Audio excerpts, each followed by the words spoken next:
Salut tout le monde, c'est Don Mario pour une nouvelle vidéo et on va parler d'un sujet qui est important qui est à propos de la YouTube monnaie.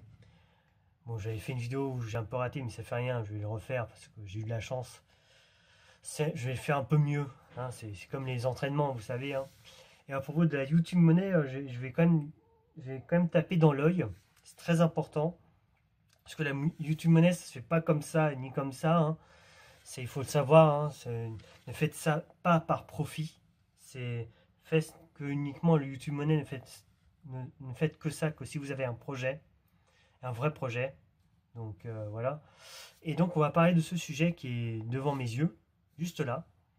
YouTube, le problème n'est pas l'algorithme. Ouais, bon, ça c'est quelque chose. C'est le problème de l'argent. Alors, il y a bientôt un an, un vidéaste a sorti une vidéo où il évoque ce qui se passe depuis plusieurs mois avec l'algorithme de YouTube et le déclin d'audience qu'ont constaté beaucoup de vidéastes, notamment culturels. Le phénomène a été commenté à de nombreuses reprises. Le fameux algorithme semble maintenant avoir un fort biais vers des vidéos qui buzzent, comme par exemple les trucs putaclic. Vous allez voir, mais c'est pas fini, hein. Ce qui ne va pas dans le sens d'aider les vidéos culturelles ou éducatives, ce qui est tout à fait normal. Il suffit de faire un tour dans l'onglet Tendance, de constater que YouTube, pour s'en rendre compte, on peut le constater, hein, des vidéos prank et tout ça, vous allez voir. Elle se grave, oui et non. YouTube devient à la télé. Je vois deux problèmes avec cette tendance. Le premier est que cette évolution de l'algorithme va détourner de plus en plus le public des vidéos culturelles, qui était une des spécificités de YouTube. Le résultat est totalement prévisible. Le contenu de YouTube va de plus en plus converger vers celui de la télé.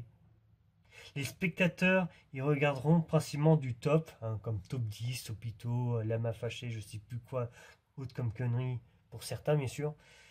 Du buzz, hein, tout ce qui est l'actualité, tout ça, enfin bref, du buzz normal. Du prank, hein, ça c'est normal, hein, les trucs, ça tourne mal, explication, hein, normal. Du people, ça peut être plein de personnes, du people, ça peut être quelqu'un ceci, ça peut être quelqu'un cela, ça peut être n'importe qui peut être connu. Et du clickbait, pardon. Oui, enfin, c'est des trucs putaclic, hein, vous savez, tu cliques comme ça, c'est super drôle, YOLO, tout le monde est content, ça va. Bon, bref, oui, je sais que des mots anglais, je m'en bats les couilles, tu sais, hein, et c'est ce que c'est l'Amérique. Et seulement des miettes pour la culture et l'éducation. Et oui, et oui, et oui, c'est triste, hein. Je viens de le dire d'ailleurs, c'est triste. Mais je n'ai jamais douté que ça n'arrive. En fait, c'est même presque rassurant, l'algorithme n'a pas de position éditoriale, c'est tant mieux. L'algorithme est agnostique. Oui, il est agnostique, l'algorithme.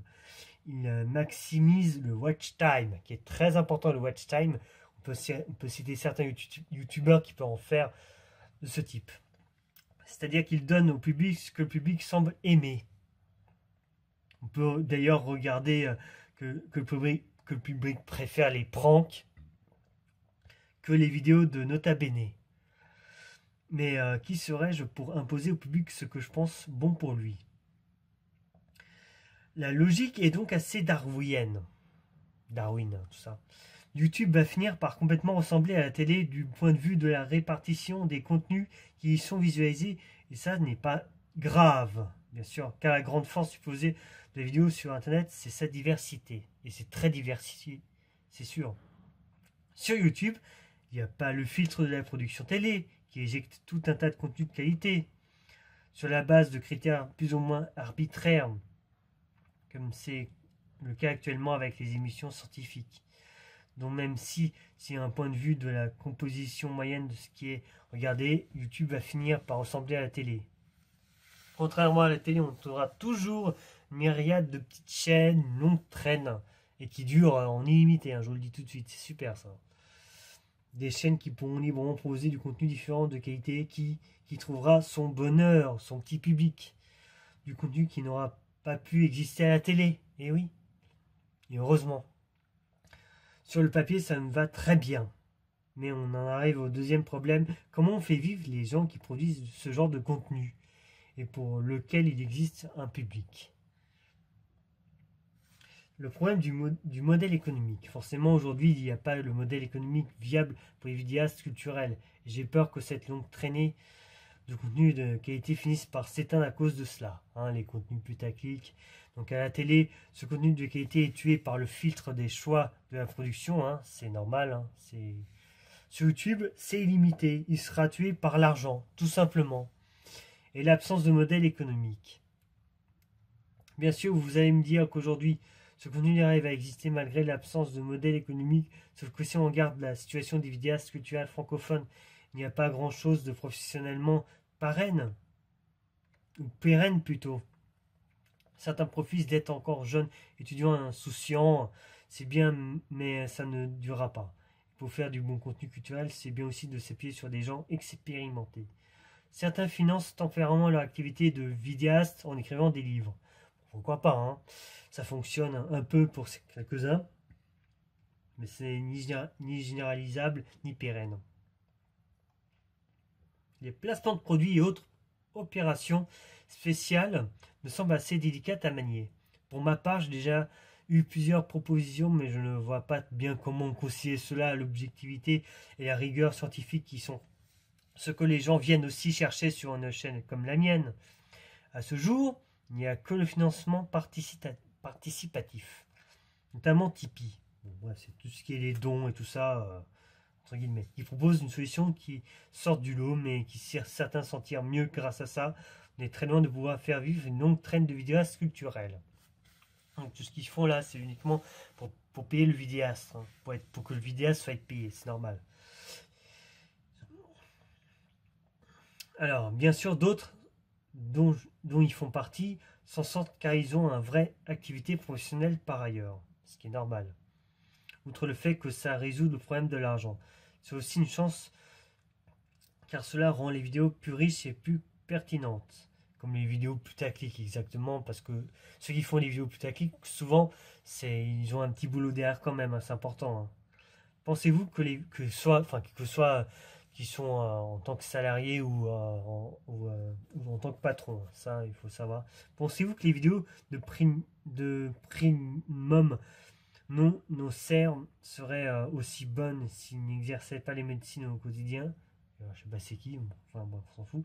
Mais le problème est évident. En tout cas, dans mon cas, c'est un conflit permanent de question du temps entre mon vrai travail et ma famille et faire de vraies vidéos. Enfin, faire des vidéos, pardon. C'est super mal écrit d'ailleurs, mais ça fait rien. Et je ne suis pas sûr que ce soit pérenne donc. Bref. Bon, enfin, en tout cas, moi, c'est sûr que ça va être pérenne au niveau de mes projets. Bref, au-delà de mon cas personnel, qui n'est pas très représentatif, donc pas très intéressant pour la discussion en cours. Désolé. Il n'existe pas de modèle économique pérenne pour les vidéastes culturels. Ah ça j'en sais rien. Ce qui est un peu faux je pense. Parce que je vais en parler un peu plus tard. Ça me met en rogne. Ça on s'en fout complètement mec. Si tu en rognes, je m'en fous. Moi s'il y a des trucs sympas qui sont là et qu'ils rajoutent des trucs, c'est tant mieux. Du coup au-delà de la question de l'algorithme, qui je pense est plié, cette vidéo de X a relancé chez moi l'envie d'un modèle économique alternatif à celui actuel, qui permettrait de continuer à bénéficier de cette diversité. Et je me suis dit que j'allais essayer de me mettre par écrit quelques pensées sur le sujet, parce que pour me forcer à les organiser. Ah bon? Mais YouTube, ça paie pas de la monnaie? De la YouTube monnaie? Commençons par quelques chiffres, faut fixer les ordres de grandeur. On va bien rigoler, je le sens. Qu'est-ce que ça rapporte de faire des vidéos sur YouTube? Si on utilise le système classique de la monétisation, hashtag Google AdSense, si j'ose dire, et donc de la publicité, ce que perso, je ne fais pas d'ailleurs, ce que je ferai peut-être sûrement un jour, le chiffre classique qu'on avance, c'est celui d'$1 pour 1000 vues. Il semble que la réalité est ailleurs et il faut prendre en compte le taux de change euro-dollar. Je vous fais une moyenne de 80 centimes pour 1000 vues. Super, hein? Et encore. Passons-nous dans le cas d'une chaîne faisant 1 million de vues par mois. Ce qui est le cas de pas de certains, bien sûr. 1 million, c'est pas mal. Mais il n'y a pas des tas de chaînes culturelles qui en sont là. Ça nous fait 800 euros de revenus publicitaires. Alors attention, parce qu'il y a attention forcément. Attention, ça c'est pas un salaire, hein. C'est un chiffre d'affaires. Il faut donc d'abord retirer les coûts de production. Achat, location du matériel, prix des logiciels, éventuellement des placements, etc. Je ne parle même pas du fait de payer un intervenant ou je ne sais quoi. Je suis sympa, je vous fais le tout 200 euros de dépenses. Donc on a 600 euros de bénéfices. Ce montant ne l'empoche pas. On le déclare, bien sûr. Et dessus, on paye des cotisations sociales et l'impôt sur le revenu. C'est un revenu. Il faut rappeler que le chiffre d'affaires, c'est un revenu. Donc, on paye sur l'impôt sur le revenu, forcément. C'est bien normal.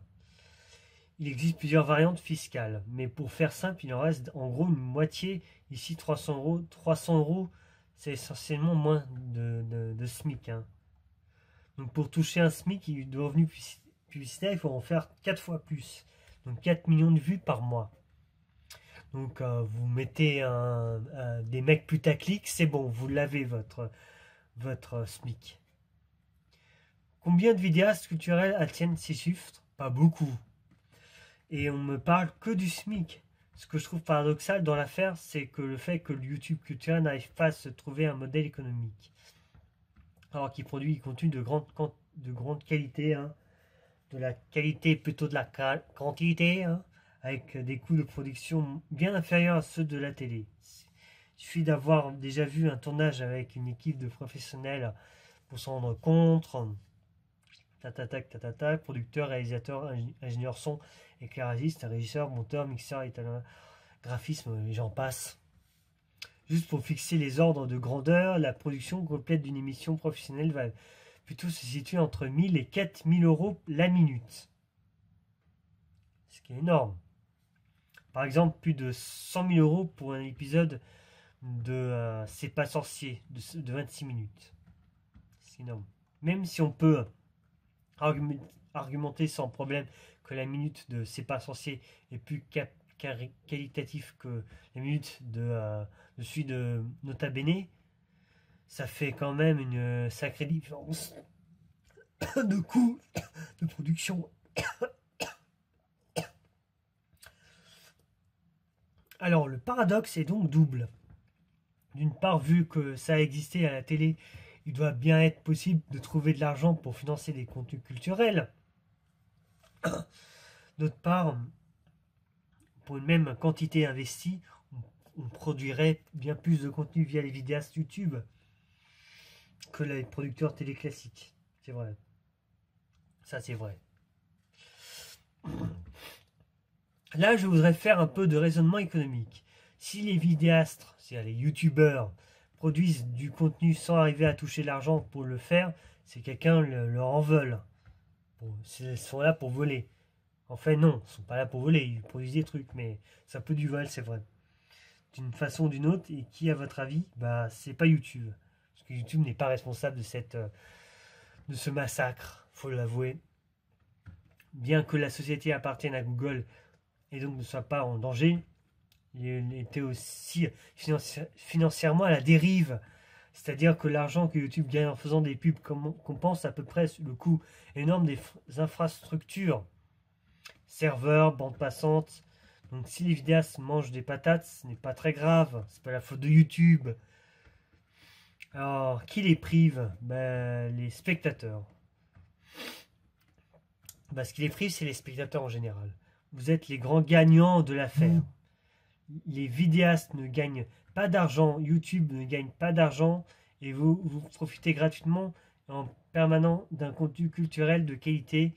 Et quand je dis vous les spectateurs, je me mets évidemment dedans. Je suis tout en tant que vous et moi, ou moi et vous, ou vous et moi, pardon. Ça vous la coupe, hein. Bien sûr, vous allez me dire, mais La télé, c'est pareil, c'est gratuit. Ben non. Il y a la redevance télé, mais surtout ce qui permet de financer le contenu télé, c'est la publicité. Et oui, la publicité. Beaucoup de publicité, énormément de publicité. Euh, Perso, je n'ai pas la télé, mais quand il m'arrive de la regarder, je suis estomaqué par la quantité de pubs qu'on se bouffe. Il y en a partout, partout. Et il y en a beaucoup plus que sur YouTube, mais ça c'est normal. Quand sur YouTube vous regardez 4 vidéos de 15 minutes, avec une publicité pré-roll, on peut passer au bout de 5 secondes une vidéo de 20 secondes, pour une heure de vidéo, mon Dieu.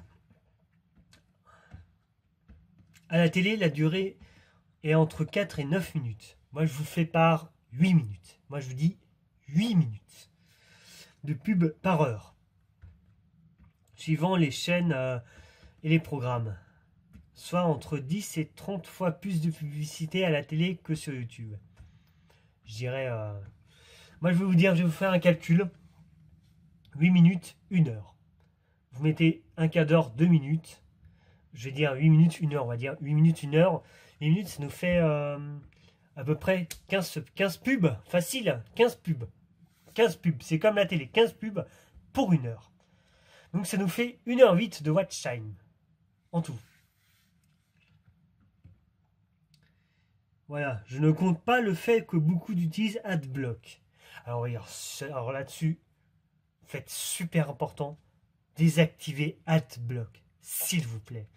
Même les gauches, je sais pas, je m'en bats les couilles, mais désactiver AdBlock, c'est super important pour YouTube. C'est uniquement pour YouTube, pour les pubs, voilà. Et ne voit même pas la pub sur YouTube, c'est normal. Je présume. Sur YouTube, par rapport à la télé, vous, nous, les spectateurs, êtes les grands gagnants de l'affaire. Et oui. Non pas parce que vous détournez l'argent, mais parce que vous profitez du contenu sans payer votre dû en temps et en heure. Pour reprendre la célèbre expression de Patrick Lelay, le temps de cerveau disponible. Est-ce un problème? Non, moi je trouve ça plutôt con. Je trouve ça plutôt cool, pardon. Pas con. Non, c'est pas con justement. Je suis pas fan de la pub, certes. Moi je m'en fous de la pub. Hein. Vous m'en mettez à 10 km, je vais me mettre 8 minutes de pub. Je me fais un petit pipi, je me brosse les dents, je me fais un petit truc derrière, par-ci par-là. Je fais un autre truc là et après je reviens. Je ne suis pas fan de pub. Et pouvoir regarder du contenu culturel de qualité sans payer de sa personne en temps et en le cerveau disponible, ça me paraît plutôt cohérent. Et oui. Mais du coup, comment on fait vivre les vidéastes? Je voudrais vous proposer 3 pistes. Pardon. Faire de la pub, mais mieux. Alors voilà, justement, ça va être un truc intéressant. On va parler de Absol, justement, qui avait fait une vidéo, Absol vidéo. Regardez sa chaîne YouTube, comme ça, moi je suis un petit peu, hein, pour voir ce qui se passe ici, par là et par là. Donc la Absol vidéo, ce qu'il fait là, actuellement, là, il y a quelques jours, il a fait une vidéo où il a un petit peu marre de YouTube, ce qui se passe actuellement, un petit peu comme moi. Mais là, c'est moi, c'est vraiment l'envers du décor. Hein. Moi, je dis ça comme ça. Hein. Là, ce que je viens de faire au début, là, c'est chaud. Tu sais, mon truc d'édito que je viens de faire pour cette vidéo, c'est chaud ce que je viens de faire. Je mets un ban direct, là, c'est boum, boum, comme ça, pim, pam. Alors, sur Absol, ce qu'il fait, c'est bien. Il partage des vidéos qui ont moins de 50 000 abonnés et qui sont des contenus de qualité. Attention, de qualité, j'ai dit, pas de quantité. Pas comme ceux qui sont à 1 million qui sont de quantité, c'est normal. Après, il y a aussi la quantité qu'à la qualité, c'est normal. Toi, tu as beau de faire beaucoup de quantité de vidéos, trucs de malade mental, mais la qualité, il doit être là aussi. Ça, on va en revenir après. Alors, faire quand même de la pub. Car le reste, le meilleur moyen qu'on ait trouvé de faire un truc gratuit, c'est de faire de la pub. Donc, mettre de la manière la plus intégrée dans la marque et la vidéaste. Ça pourrait se faire, par exemple, sous la forme d'une annonce intégrée par le vidéaste lui-même dans la vidéo. Genre, je fais une vidéo sur le Big Bang. Et je commence et où je termine en annonçant que cette vidéo a été pardon. Genre, je fais une vidéo sur le Big Bang et je commence ou je termine en annonçant que cette vidéo est sponsorisée par L'Oréal. Mais c'est juste que mes vidéos sur le Big Bang intéressent L'Oréal, hein, qui s'en fout complètement, je m'en fous, hein, c'est normal. Les Américains, ils les pratiquent pas mal. Par exemple avec Audible ou Little Bit, que j'ai découvert avec joie grâce à une vidéo de minutes physique. Tout cela reste de la pub. Mais ça reste la moins mauvaise manière d'en faire un moins sens, à mon sens. Plus agréable pour le spectateur, c'est normal. Plus efficace pour l'annonceur. Plus lucratif pour le vidéaste. Faire payer le spectateur. Autre option, faire payer la visualisation du contenu d'une façon qui reste à inventer. Ouais, alors moi je suis totalement contre. Payer ces vidéos, je suis contre. Je suis contre, pourquoi? Parce que normalement YouTube ça se regarde, ça se paye pas, ça se regarde en général, il y a de la pub, on s'en fout. Si vous faites ça, il y a un côté YouTube, il y a un côté autre chose. Pour les, il y a deux choses. Vous mettez soit un contenu gratuit et un contenu payant. C'est très important. Ça peut être YouTube, ça peut être autre. On est bien d'accord. Et alors, imaginez que regarder une vidéo vous coûte, disons, 1 centime la minute. C'est pas cher payé, hein. 1 centime par minute, si on fait 60 minutes, ça fait 60 centimes par heure. C'est pas mal. Bref. Ça veut dire concrètement que, par exemple, regardez en entier une vidéo de Nota Bene qui dure 10 minutes, vous coûterait 5 centimes. Est-ce que dans le fond, ce serait illégitime? Trop cher payé? Est-ce qu'à la fin des fins, ça vous gênerait? Vous regretterez votre argent, j'en doute. Et pourtant, avec un tel tarif minime, 5 centimes par minute, ça rendrait viable financièrement des chaînes avec un nombre d'abonnés et de vues relativement modestes. Sur le plan strictement économique, ce serait royal pour tout le monde. Il faut juste arriver à implémenter le truc et c'est là que ça coince. Le souci, c'est que nous ne sommes pas des agents économiques parfaitement rationnels. Nous sommes des êtres humains sensibles, émotifs et irrationnels. Et s'il fallait sortir son porte-monnaie et mettre une pièce de 5 centimes dans la fente à ta mère chaque fois qu'on veut voir une vidéo de Nota Bene ou celui de je m'en fous complètement, il y aurait un blocage. Forcément, il y aurait un blocage. Toute décision économique a un coût psychologique et on n'a pas envie à chaque fois qu'on s'apprête à cliquer sur une vignette de se dire qu'on est en train de faire un choix économique. Je veux pour preuve, d'une manière générale, le succès des formules à abonnement et autres trucs. Autres trucs qui au final coûtent plus cher mais sont moins pesants psychologiquement. Tout ça me fait dire qu'il y aura potentiellement un business model différent à inventer. Et encore une fois, économiquement, il n'y a pas photo, c'est simplement un problème de design, au sens large du terme, de comment de faire passer l'argent du portefeuille A au portefeuille B. Moi, je fais passer le portefeuille. Moi, je fais carrément le portefeuille A à Z, moi, direct. De la manière la plus indolore, c'est quoi ça? De plus indolore possible. Si vous ne regardez pas ce que ça veut dire indolore, je vous demande de regarder dans le dictionnaire. Hein, je m'en bats les couilles. Personnellement, vous regardez dans le dictionnaire, je ne vais pas vous expliquer ce que c'est qu'indolore. Indolore, inodore, je m'en bats les couilles, sérieusement. Pour reprendre mes chiffres, un abonnement de 3 € par mois, ouais, donnerait accès à 10 heures de contenu culturel. Si nous étions des homo economicus rationnels, ça existerait depuis longtemps. Mais comment le faire marcher en pratique pour que ça passe? Mystère.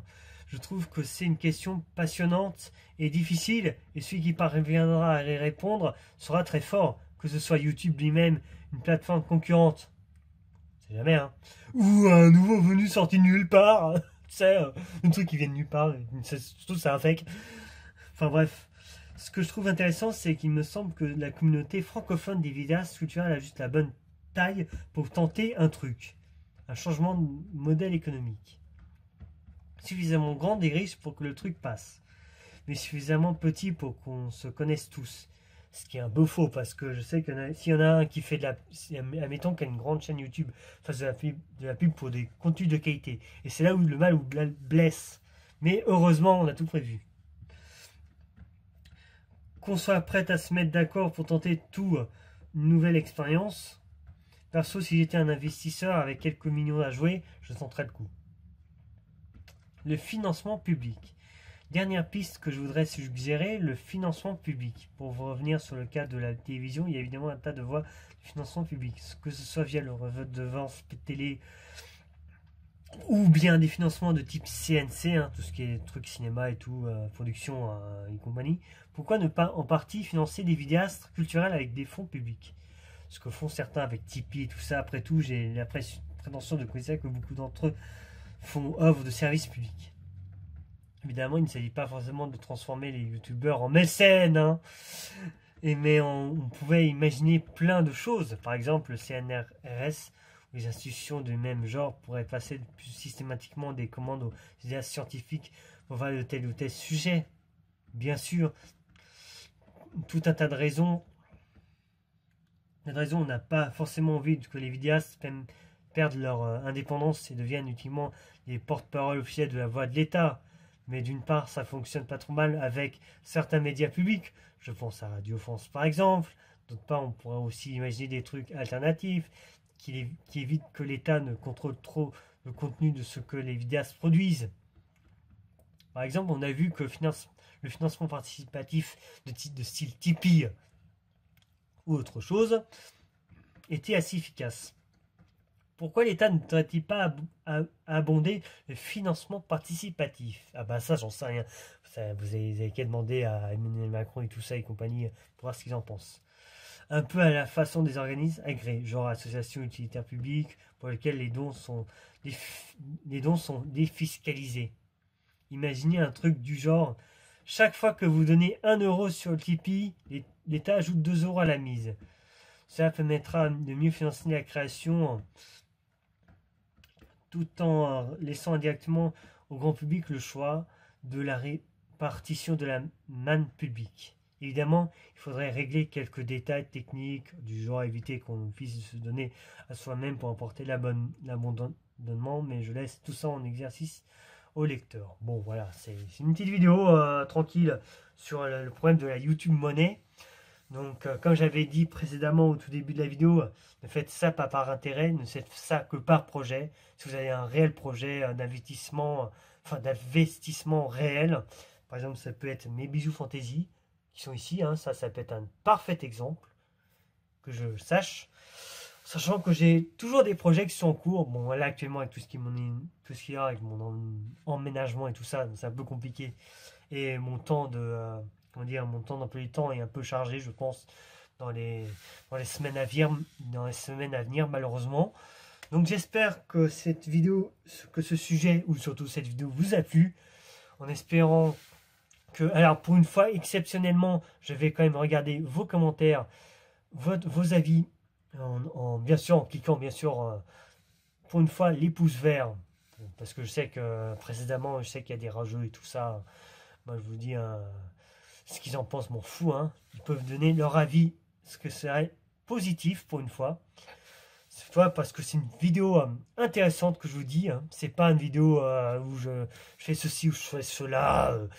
C'est un truc qui est YOLO à la YOLO comme ça. Hein. Du culte de la personnalité où je m'en fous comme ça. Là, c'est un sujet très intéressant que je peux vous faire partager. C'est très important. Quelles que soient des personnes bons ou mauvais, je vous invite à vous donner votre avis en espace commentaire, de mettre un pouce vert si vous en avez envie. Enfin, ce qui est important pour éviter que je sois mal vu, mais que je sois bien vu. C'est très important, ce que je vous le dis là. Et pour les nouveaux qui viennent d'arriver, tant mieux. Hein, je vous invite à regarder cette vidéo. Et, certains précédemment, mais bon, ça je vais peut-être en faire un récapitulatif, mais ça je sais pas quand je vais le faire. On verra dans le futur, dans le turfu, hein, comme on dirait. Alors sur ce, moi je vous dis une très très belle vidéo et à très bientôt. Là je vais faire quelques trucs d'ici par-ci par-là, en attendant bien sûr tous mes projets, que ça se fasse, bien sûr, j'espère, Inch'Allah, dans pas longtemps. Donc moi je vous dis à très bientôt pour de nouvelles vidéos. Ciao tout le monde!